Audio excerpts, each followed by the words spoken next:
this is Stephen Platinum, your friend in wrestling, with my first time looking at MLW Major Leagues Wrestling show on Vice on Thursdays at 10 o'clock. First one I'm looking at was from October 7th, 2021. It's MLW Fightland.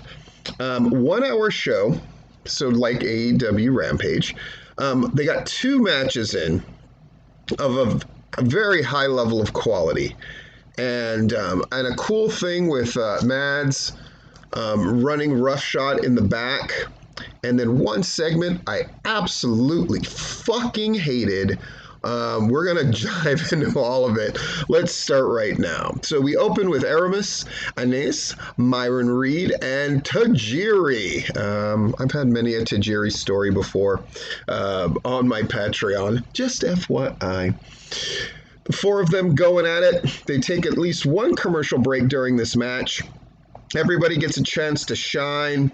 The finish with Tajiri misting Myron and then Buzzsaw kicking him and winning the middleweight championship. Gets a huge reaction from this Philly crowd. They're very excited. And so it goes. And we're going to hear the segment later on, MLW Embedded. Fucking terrible name. Awful. Then we have the Contra intro, and we have Mads. Mads cuts a good promo about how he's going to get Alexander Hammerstone.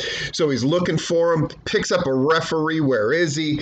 They rat it out. So Mads is storming, and just when it looks like we're going to get into it, we cut away for a commercial. Oh man, can't wait to come back to that, but they don't. They go to MLW Embedded with Alicia Toot, who was a very energetic host. Raj, Andreas Hale. If you don't know who these people are, they run various wrestling podcasts and news sites. Emmerich Sparks, and then Dave Meltzer via television screen, some kind of computer screen, what the fuck ever. And then they proceed to ask questions like, do you think the WWE's for sale? And everybody chimes in with completely different answers. Hey, we're the free agents that are big. Just so they can make the announcement that Will Ospreay's going to be in MLW. This thing killed the momentum of the show completely.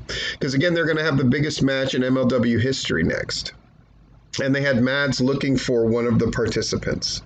And that's what they left us with. And then they come back and then just have this frickin' question and answer period.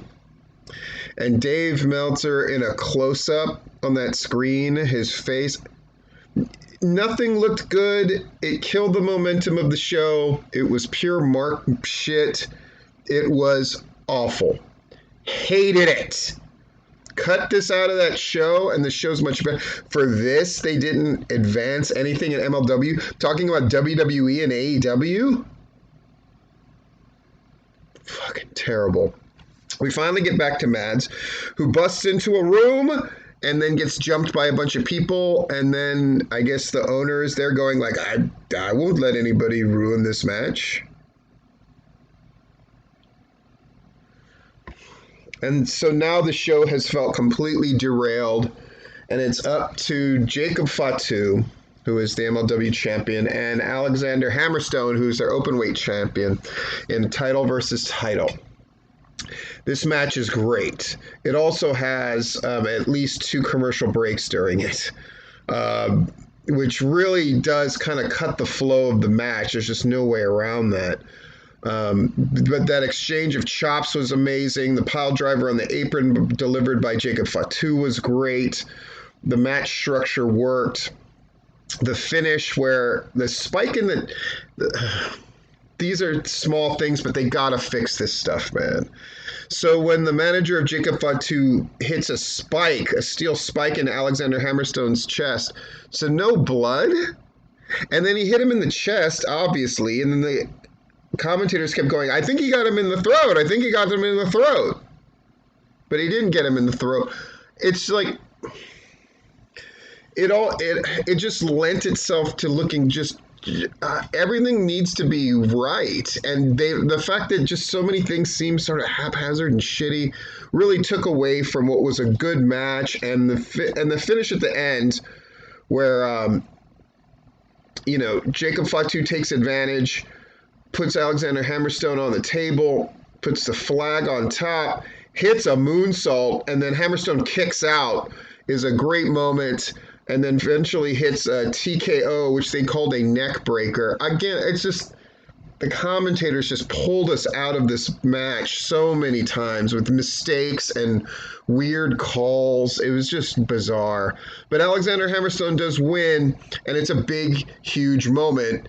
And I guess Mads is just somewhere because the owner, Deus Ex Machina'd him. Man, there's so many things about this that I want to love. Just like when I saw MLW Live, I love the product, but they got to improve this fucking show, man. You cannot, in an hour show, you cannot waste 10, 15 minutes. And there is something about show flow from segment to segment, and the commentators got to tighten their shit up, man.